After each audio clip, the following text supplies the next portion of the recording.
Meus irmãos, o nosso querido irmão Sérgio Mesquita, toda a família Machado, estão reunidos todos juntinhos aqui para agradecer a Deus, porque há 2 anos passados ele fez um transplante e pela graça de Deus está passando bem. Já entre os remidos do Senhor com toda a sua família, só para agradecer a Deus.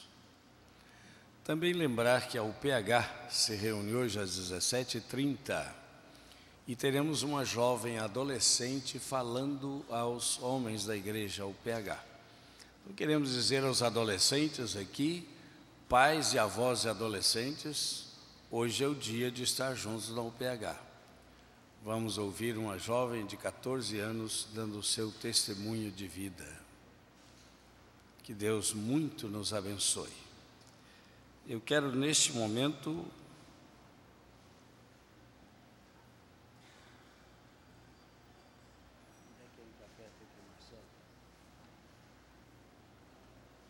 desligar? Não quero desligar. Então, como é que põe modo a apresentação aqui? Meus irmãos, nós ficamos pensando, orando, meditando, porque quando abri a temática deste domingo, há uma semana atrás, eu disse: meu Pai Celeste, no dia da eleição, o tema é dar-vos-ei pastores segundo o meu coração. Se prepara um sermão, por mais cuidadoso que seja, a gente tem a impressão que foi uma encomenda. Então, como agir? Orando, buscando o Senhor, nós decidimos trazer a mensagem que nós pregamos lá em São Paulo. Os que estiveram lá já viram e já ouviram.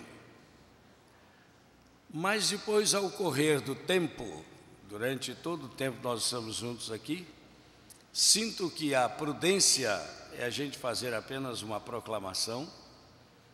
Quem sabe compartilharei com vocês apenas uns pensamentos sobre a atitude daquele que age como pastor e a atitude daqueles que são mercenários e às vezes destroem o rebanho. Apenas uma pequena amostra do que Deus colocou no nosso coração, mas proclamamos integralmente lá em São Paulo. Nós queremos aqui apreciar o trabalho da Comissão de Sucessão Pastoral e dizer ao meu presbítero Guaraci, como vice-presidente do Conselho, que ele e a comissão fizeram um excelente trabalho. Primeira, a bandeira, toda a igreja em oração. E o Ministério de Intercessão mantendo vigílias de oração todos os meses. Segundo, a bandeira de que Conselho e Comissão de Sucessão Pastoral queremos juntos manter a unidade, a paz, a pureza e a harmonia da Igreja Presbiteriana do Rio de Janeiro neste momento de transição e de eleição de um novo pastor. Mas a terceira ênfase dada pelo nosso querido vice-presidente foi exatamente o trabalhar com absoluta isonomia. Assim é que numa dessas jesuicidências, nem o reverendo Cid Caldas, nem o reverendo Jorge Luiz Patrocínio estão presentes aqui. E ainda mais, o Conselho deu liberdade para votar num ou no outro, conforme o Espírito Santo iluminasse cada mente e cada coração. E fez mais ainda, deixou uma linha pontilhada aberta, para que cada um pudesse votar no nome que Deus colocasse no seu coração. Meus irmãos, vejo isto como uma coisa que só Deus pode fazer e usar de uma forma tão linda e tão preciosa, uma comissão que fez um trabalho fantástico. Então nós queremos simplesmente convidá-los para fazer uma leitura bíblica e a nossa proclamação. Vamos ficar todos de pé. Em verdade vos digo, O que não entra pela porta no aprisco das ovelhas, mas sobe por outra parte, esse é ladrão e salteador, disse Jesus. Povo. Então é porque está marcado lá, eles tinham que mostrar lá, mas vamos assim mesmo. Aquele, porém, que entra pela porta, esse é o pastor das ovelhas. Para este o porteiro abre, as ovelhas ouvem a sua voz, ele chama pelo nome as suas próprias ovelhas e as conduz para fora. Depois de fazer sair todas as que lhe pertencem, vai adiante delas. Elas o seguem, porque lhe reconhecem a voz. Mas de modo nenhum seguirão o estranho, antes fugirão dele, porque não conhecem a voz dos estranhos. Jesus lhes propôs esta parábola, mas eles não compreenderam o sentido daquilo que lhes falava. Jesus, pois, lhes afirmou de novo: em verdade vos digo, eu sou a porta das ovelhas. Todos quantos vieram antes de mim são ladrões e salteadores, mas as ovelhas não lhes deram ouvido. Eu sou a porta. Se alguém entrar por mim, será salvo. Entrará e sairá, e achará pastagem. O ladrão vem somente para roubar, matar e destruir. Eu vim para que tenham vida e a tenham em abundância. Eu sou o bom pastor, disse Jesus. O bom pastor dá a vida pelas ovelhas.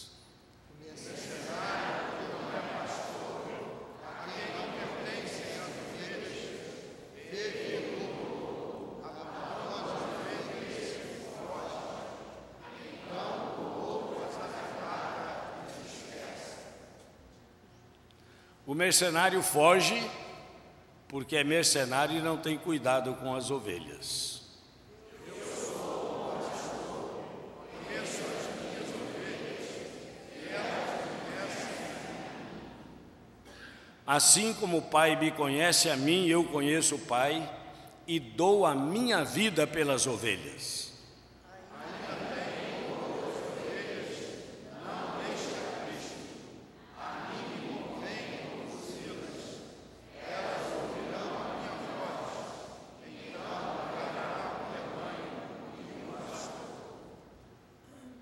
Por isso o Pai me ama, porque eu dou a minha vida para a reassumir.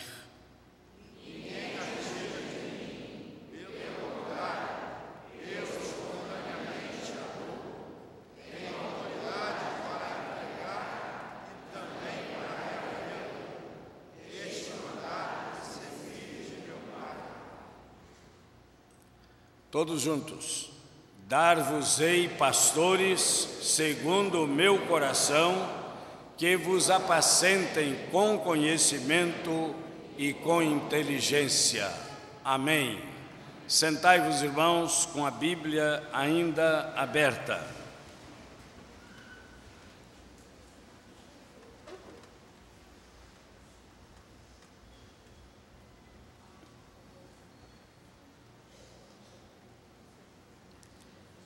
Há uma clara distinção entre o bom pastor, o mercenário e o ladrão que veio para roubar, matar e destruir.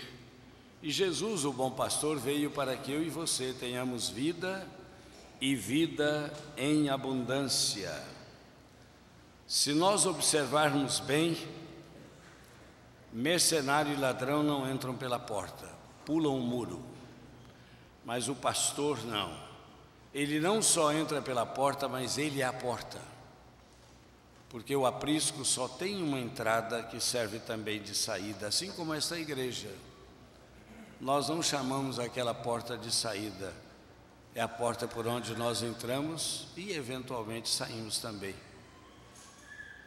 O Senhor guardará a tua entrada e a tua saída. Você entrou com o coração aflito e a minha oração é que você saia com seu coração em perfeita paz.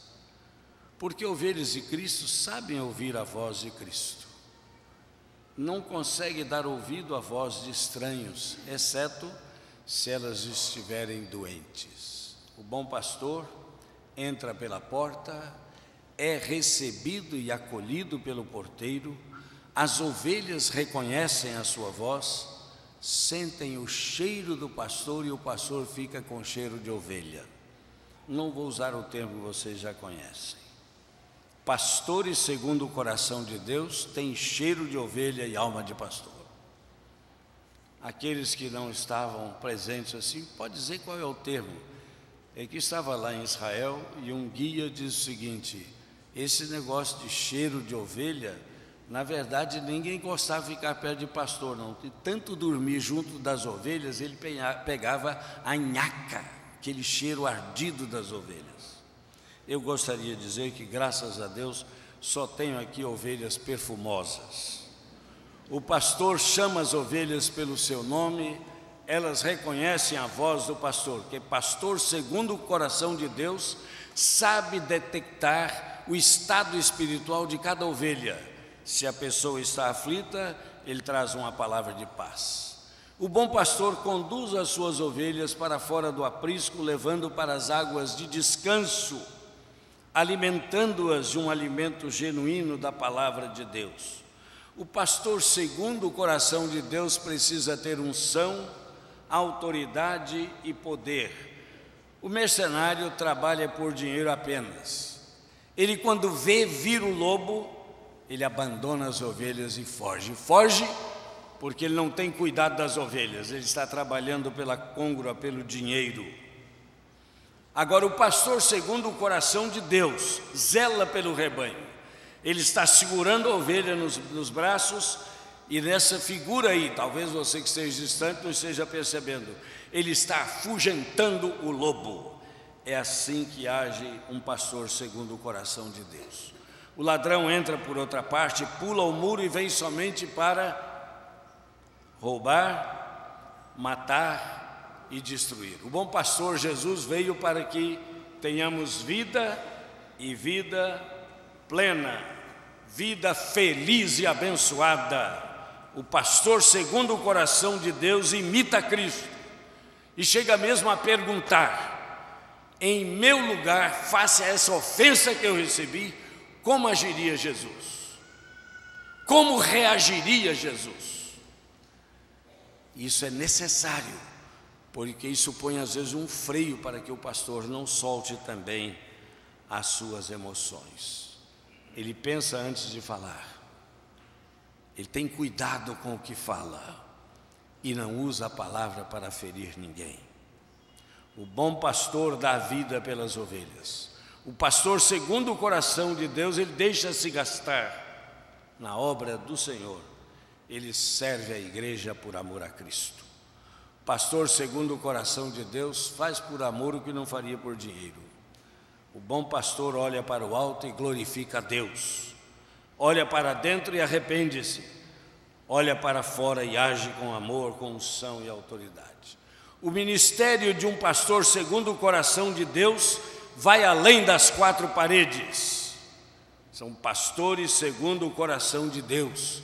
E quando nós precisamos, devemos rogar ao Senhor da seara para que Ele mande o trabalhador para a seara.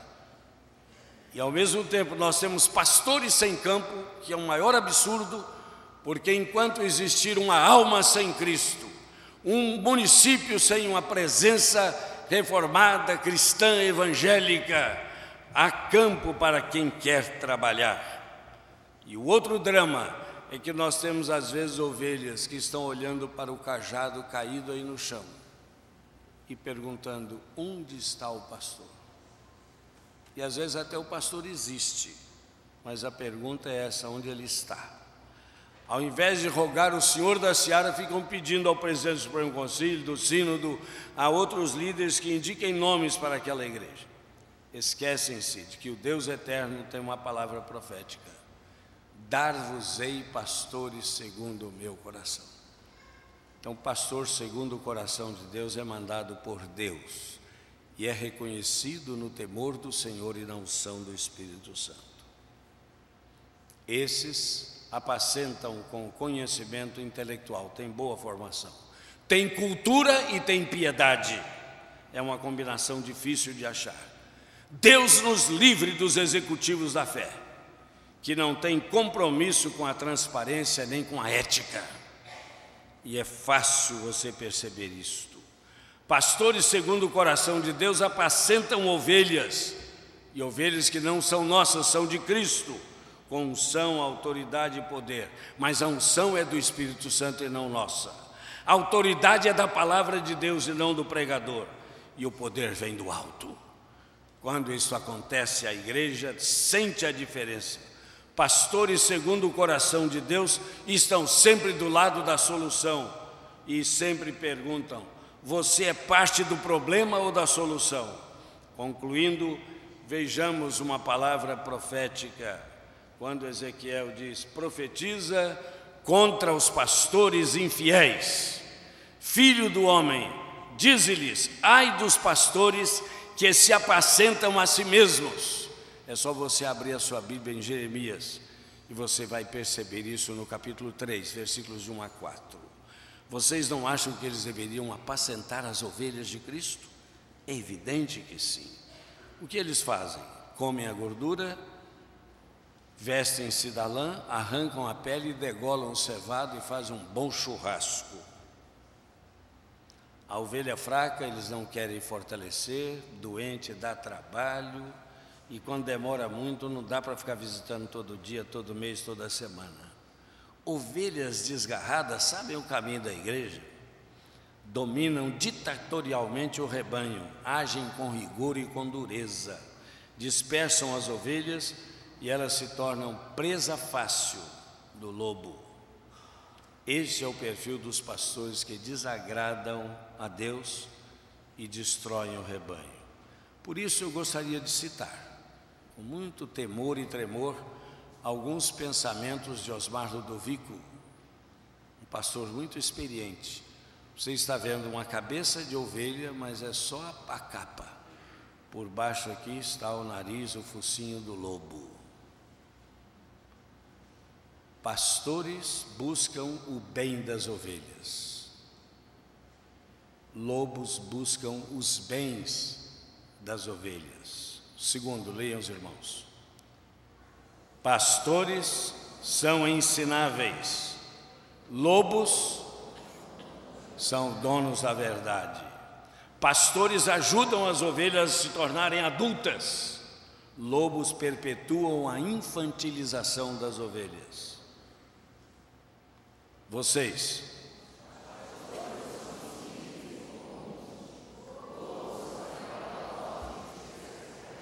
pastores se deixam conhecer, lobos se distanciam para que ninguém chegue perto. Pastores, vamos juntos, se comprometem com o projeto do reino. Lobos têm projetos pessoais. Pastores são transparentes, lobos têm agendas secretas. Vocês,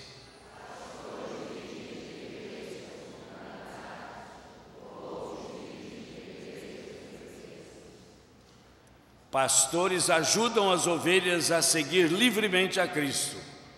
Lobos geram ovelhas dependentes e seguidoras deles.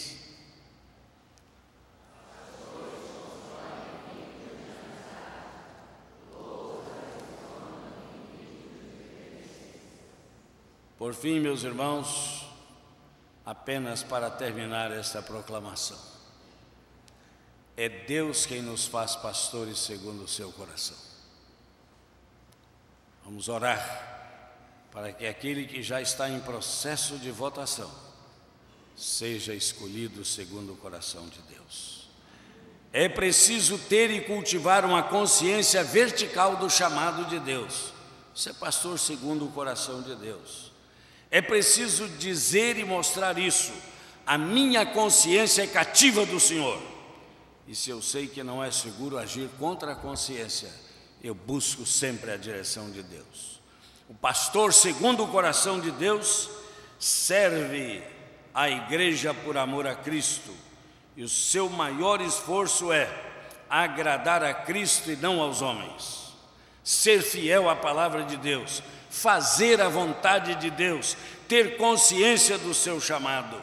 Em primeiro lugar na sua vida ele coloca Deus, em segundo lugar vem a sua família, em terceiro lugar é que vem o seu trabalho, a sua igreja. Nenhum sucesso fora do lar justifica o fracasso no lar. Guardemos as boas lembranças que o ministério sempre traz ao nosso coração. Vamos ler juntos esse versículo de Lamentações 3:21? Quero trazer à memória o que me pode dar esperança. É tempo de tirar do coração toda a mágoa, arrancar pela raiz as amarguras, porque quando elas brotam, elas nos perturbam e contaminam o ambiente em nosso redor. Vamos ler o que diz Hebreus 12:15, leiamos juntos. Atentando diligentemente, porque ninguém seja faltoso, separando-se da graça de Deus, nem haja alguma raiz de amargura que, brotando, vos perturbe e por meio dela muitos sejam contaminados. E é verdade, uma pessoa amargurada, ela contamina o ambiente. Oremos uns pelos outros. Prossigamos orando em favor do ministério de todos aqueles que o Senhor levanta, ministério dos presbíteros, dos diáconos, dos líderes da nossa igreja. Oremos uns pelos outros. Prossigamos orando pelo ministério. E eu gostaria muito de orar com você e por sua família nesta hora. Fiquemos todos de pé.